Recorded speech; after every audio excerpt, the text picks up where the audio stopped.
Welcome, ladies and gentlemen, to the Mystical and Esoteric Bible Teacher platform here on YouTube. We're back. We went for a brief recession. Well, we're back. So where were we? All right. Number 6. Why it must be a virgin birth. Why it must be a virgin birth. Why it must be a virgin birth. If Christ were born of a human will, he would be corrupted by ego. Okay? If Christ were born of human will, he would be corrupted by ego. So he is not born of a man, but born of the Spirit. And of course, you can see where we talked about the representation of the Spirit. All right, the divine awareness, representation of the creative power that brings about our imagination into form. The creative force that we saw in Genesis 1:1, and the Spirit of God hovered around the surface of the water. We're going to talk about that. I don't want to, but you see where the Spirit, the representation of the Spirit, the creative power that brings about things into manifestation. All right, so Christ cannot be born of a man; he has to be born of the Spirit. That's why Mary, was conceived by the Spirit and not a man. Okay. So the virgin birth teaches this law. Listen very carefully. The virgin birth teaches this law. The divine can only be born in a mind free from conditioned belief. The divine can, that's the law, can only be born in a mind free from conditioned belief. Wow. Conditioned belief. It does make sense, actually. I remember during my transitioning or transformative years, moving from the religious circle into spirituality, where I started to gain more insight about spirituality, because all my life I'd always thought that religion, going to church, Monday, Tuesday, from Monday to Sunday, all those activities equates spirituality. As we were brought up. Even till today, till tomorrow, I still see my parents do that, go to church, and it's usually very, very difficult for you to want to change their mindset, because they are basically in their 60s and 70s right now. So I don't know how it is that you can actually transform. There's an adage in our dialect in Nigeria where it says that ẹja tó bá ti ká, there's nothing you can do about it. It's usually very hard for you to bring it back to its initial state. That is a fish that's already bent and dried. Because once you're trying to bring it back to the state it was before it was bended, or it was bent, what happens? It breaks, right? Just like you cannot teach an old dog a new trick. So sometimes I just look at them and say, oh, how it is. And we always have issues. As a matter of fact, many times my father told me that this is not Christianity. This is cult. That I'm in a cult. He said they cult. Because the words that are coming out, they are sounding so archaic to them and sounding so abstract. Like this cannot be true. To them, they have this fantasy that Christ is someone, that God is someone. and they must go to a forward to worship him. They must go to a forward to reverence him. And we grew up having that same mindset. So during my transformative years, getting out of religious circle and into spirituality and conditioning my mind spiritually, it became a little bit hard for me to go back and start to tell them that this isn't it. But that's something that the spirit can deal with. But as far as I'm concerned, I'm free, and I'm free indeed.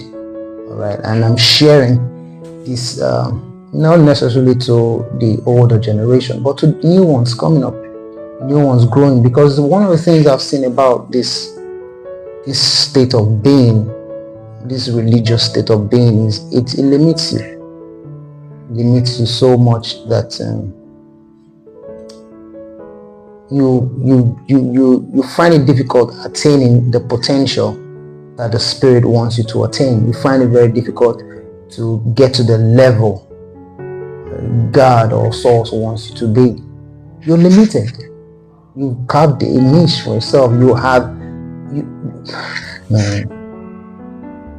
Well, and I said I don't want to digress. I don't know, going far away. So why it must be a virgin birth? It is a law that the divine can only be born in a mind free from conditioned belief.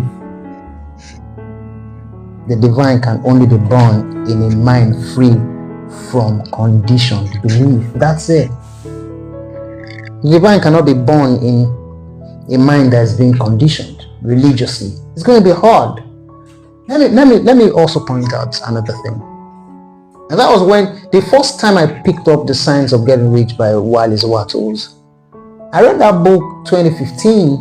I think I talked about it in one of my teachings here on this platform, on this channel, where I picked up that book in 2015. I just glanced through it, and there was a particular place it was saying that I shouldn't, anywhere they talked about the coming of the Lord or Christ, that I should ignore going to those places where they talk about the coming, that Christ ain't coming anywhere.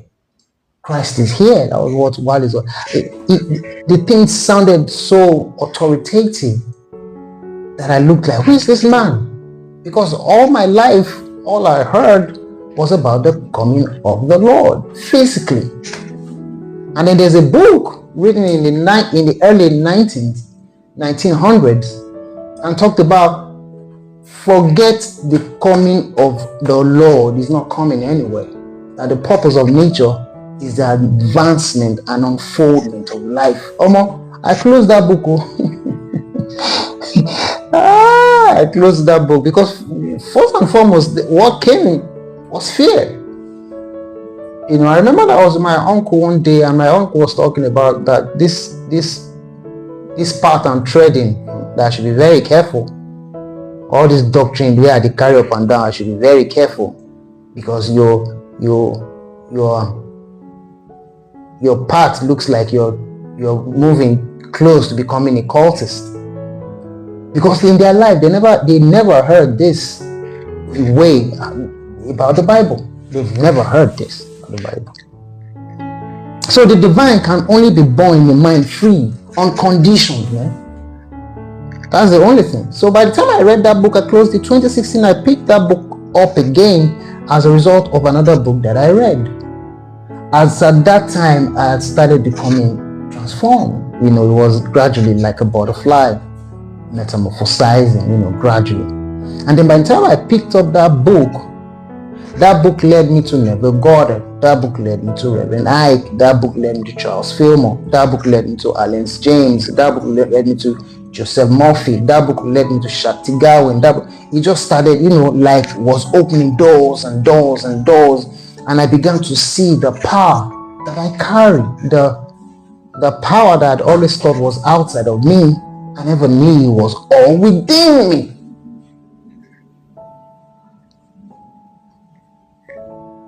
As at that time, I knew that the divine was being born in me.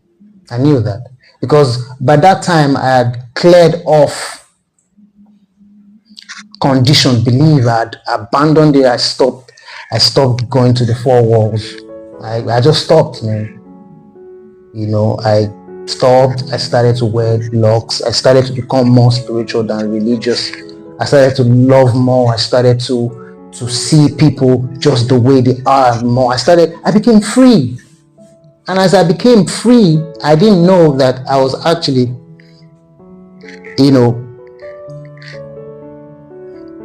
reconditioning or reprogramming my mind for something. Like you're going into the field and clearing off all the garbage, all the weeds, and then putting the soil in its proper shape, and then starts to plant a new seed. That's how I saw myself in 2015, 2016. And that's basically what this law is talking about. Why it must be a virgin birth. The law, the divine, can only be born in a mind free from conditioned belief. All right. As long as the mind is impregnated by fear, tradition. Okay, as long as the mind is impregnated by fear. Let me clean this up properly so that we can.